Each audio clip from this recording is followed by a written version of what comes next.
It wasn't my intentions to record everything today, but life happened.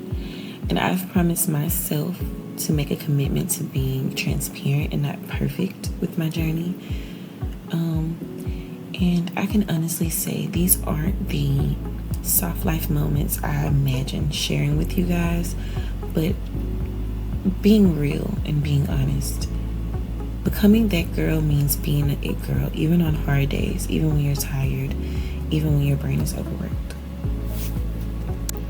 Having a soft life isn't always easy, but in those moments we must remember to give ourselves grace. We are so blessed to have a baby like Symphony Coleman. Super happy, always smiling, always getting presents, never meeting a stranger, and he just sees the simplicity and beauty in life.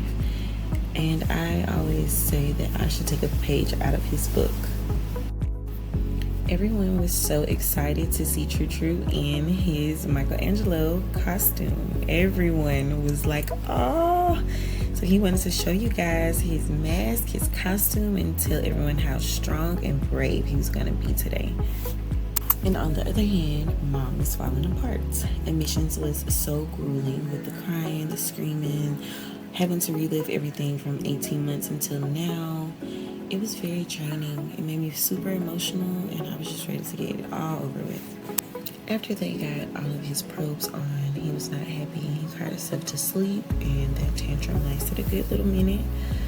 I just took that moment to kind of decompress and just live in that moment, because wow, here we are again. I can see me.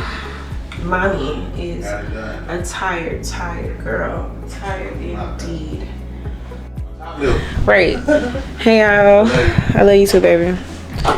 Just gonna make this bed up. One thing I have learned is that making up your bed to stay in the hospital for a long time, very humbling. Very humbling, very humbling, very humbling. Very, very humbling. But I'm just getting the beds together while True sleep. I'm gonna take me a bath. And honestly, my emotions are starting to hit me. Everybody keep asking me, am I okay? And no, I'm not fucking okay. These doctors tried to make my baby a lab rat. Have I held my son too many times? You know what I'm saying? And I'm just tired. We've been doing this since 18 months. It's mom. And it's just like, you know what? I want to go on vacation. I want to be able to turn my brain off because I am burnt out, and having to come here where this hospital stay has just shown me how burnt out I am, and I'm exhausted. I'm just trying not to panic. It's only day one.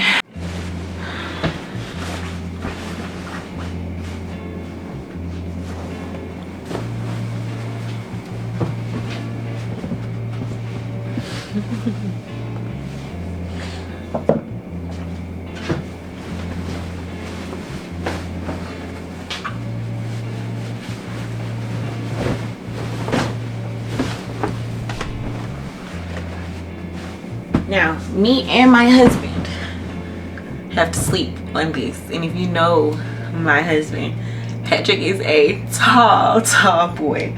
And I don't know how this is gonna work, but we've kind of like mastered the art of sleeping together on something small.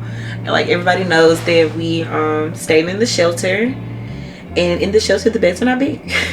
We went from a California king in our first apartment to a regular king in our second home. We lost that home, and when we moved into these little $300 a week apartments, we had a queen bed there, and then we lost our home, and we were homeless for about between a year and a half and almost 2 years. But in the shelters the beds were so small, and we were in the hospital a lot, so I know me and him will be fine on here, but y'all gonna get to see how we be maneuvering and stuff. I think this is a good area for me to record.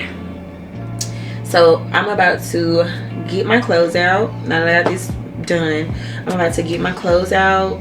Probably gonna put some extra pillows over here just so, you know, we have something, some little cushion for the pushing. But I'm gonna lay out some clothes for me and Sean, and I'm about to take a shower. He went out downstairs for just to get some air. I think both of our emotions are high. I can truly say both of our emotions are high. This feels like ripping a scab off a really big old wound. I can truly say, like, towards the end of the summer, beginning of the fall, True's seizures kind of slowed up. Now that we are, like, you know, in our own home, in our own space, we've regulated his nervous system, and a lot of our family wasn't really understanding where we were coming from as far as us saying, like, the whole situation was traumatizing for Symphony, because it was. Like, he went from having his own home to having to stay with all of his favorite family members, and he had to see how those favorite family members treated us because we didn't have, and you could just look into True eyes and just tell he did not understand, and he still did not, it didn't click. Like, we don't have a home. But it was once we started living in the church that he started to realize, like, okay, we sleep where we can sleep. And he had got to the place where he would ask, like, are we gonna stay at the hotel? Are we gonna get a room? And honestly, when you're poor, because that's what we were, when you're poor and your baby is more concerned about where you're gonna lay your head than you are, it kind of puts things in perspective. And being poor and living in poverty, being homeless, or whatever people like to call it, really gave me a deeper love for the less fortunate. I've always cared about people who didn't have the things I had, but being in their shoes is a humbling experience, and it lets you know that, like, it can happen to any of us at any time. People don't just lose their houses because they're mismanaging money. They don't lose their houses. Some people don't lose their houses because, you know, they're spending it on their man, or these are things that people said about me and my husband because we went broke. Sometimes it's not because of their shopping. It's not because of their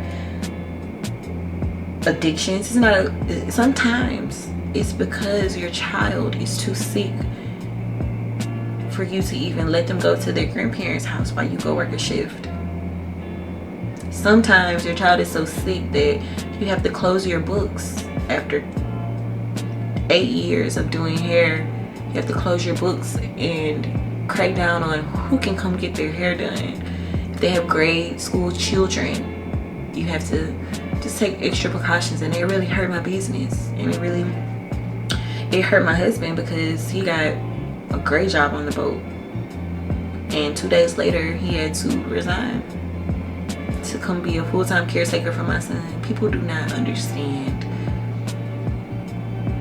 the things we've gone through, and I'm just, everything feels like an out-of-body experience, because this feels like ripping off the scab to an old wound. This was one of the most traumatizing points of our marriage, of our relationship, of parenthood for us, and everybody pointed, laughed, and whispered.